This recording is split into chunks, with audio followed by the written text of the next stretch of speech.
Welcome back mga kababayan. Dito na naman tayo sa ating part 2 ng how to create basic payroll system.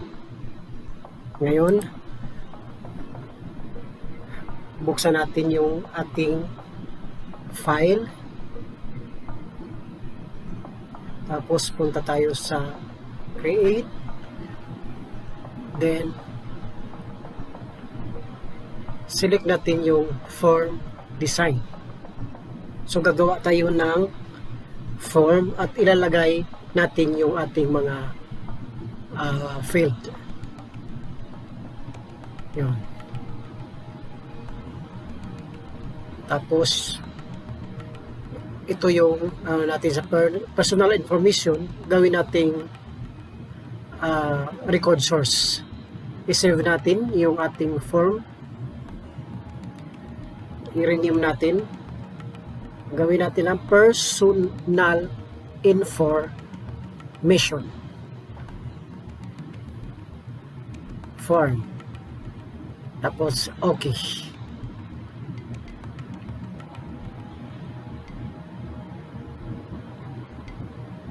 Ngayon punta tayo dito sa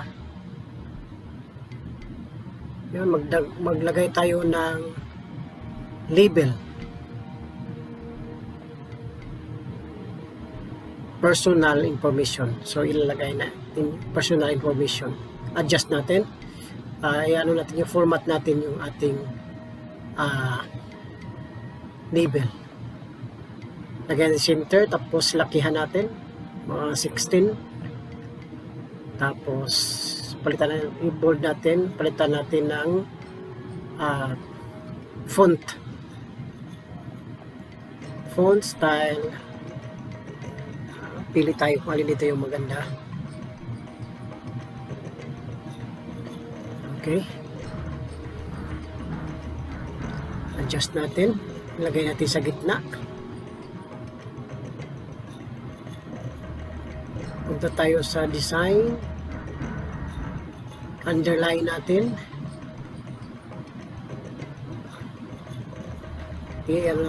Adjust natin konti yung na ating form.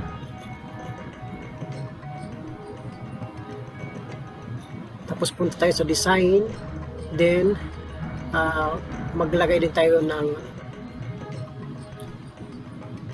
rectangle or box. Maglagay tayo ng box dyan. Adjust natin.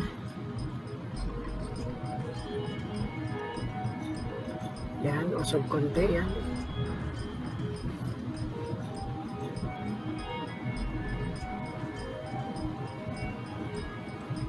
Yan. Okay.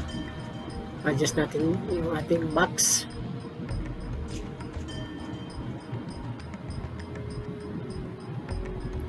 So, design. Punta tayo sa add existing fields. Hihilain natin yung bawat field na gusto natin nilagay. Yan. Employee. So, pag hilain natin yung magkaroon ng text box. May kasama ng label.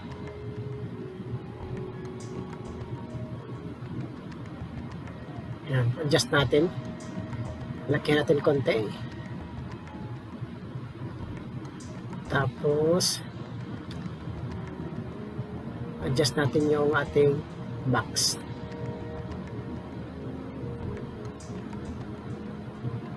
Then lagay natin yung picture. So dito natin ilalagay yung picture ng employee. Adjust natin. Lakihan natin konti. Yan, usog natin sa taas. Tapos, yan. Usog pa natin konti. Adjust natin sa center.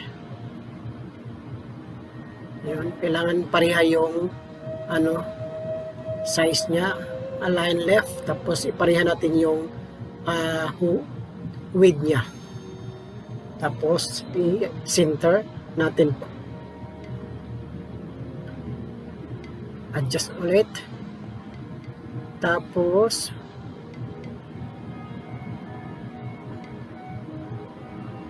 Punta tayo sa box ulit. Then, ilagay natin dito sa gitna. Lakihan natin.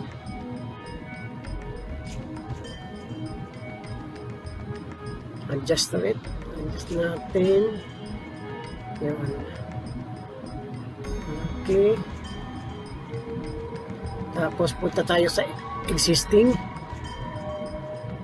Hilain natin. Dito yung employee name. Yan. Adjust natin. Layout. Yan. Adjust natin yung lakihan natin konti yung text box ng ating employee name. Tapos lagyan natin ng space. Okay. Adjust natin ito. Lakihan natin konti.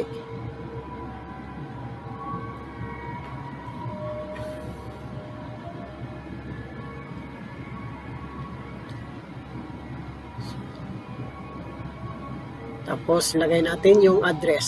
So ganito talaga kailangan natin pagtiyagaan talaga kung gusto natin makuha yung ating gustong ma-achieve na payroll system o design ng ating form.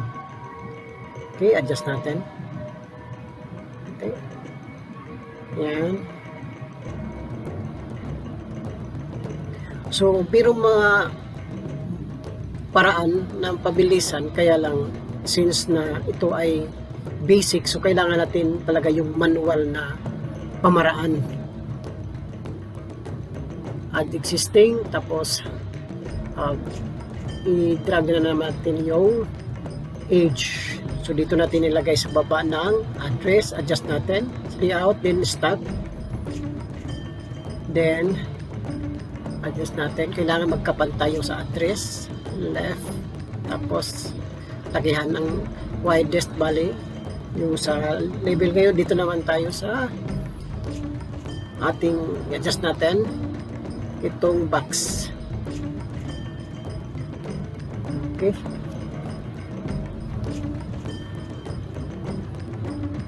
hilahin natin. Next itong birthday na naman. Okay, kailangan layout tapos stock. So ipantay na naman natin dito sa age.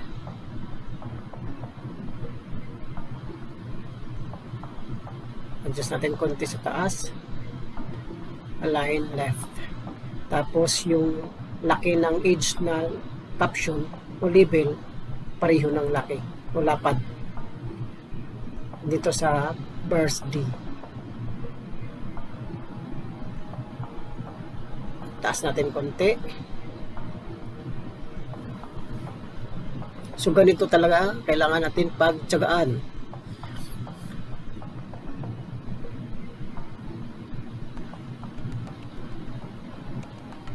Okay, pwede na siguro ito. Okay, tingnan natin,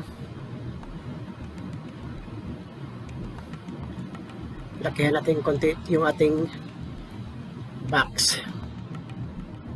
Tapos lagay na naman natin, natin manually yung lagyan natin ng label yung status. Yan. Tapos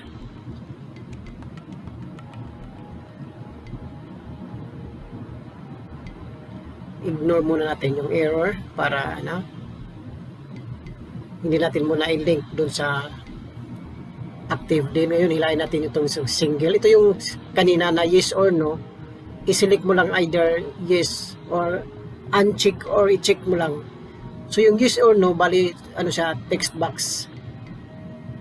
So ito, dito na naman tayo sa merit. Hilahin natin dyan ang merit. So ipantay natin dun sa status, single. Yan. Ipantay natin sa left. Tapos yung lapad. Okay.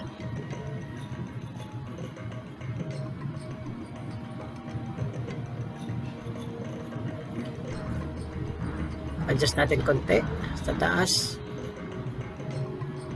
Kopyahin natin para lagyan natin ng gender.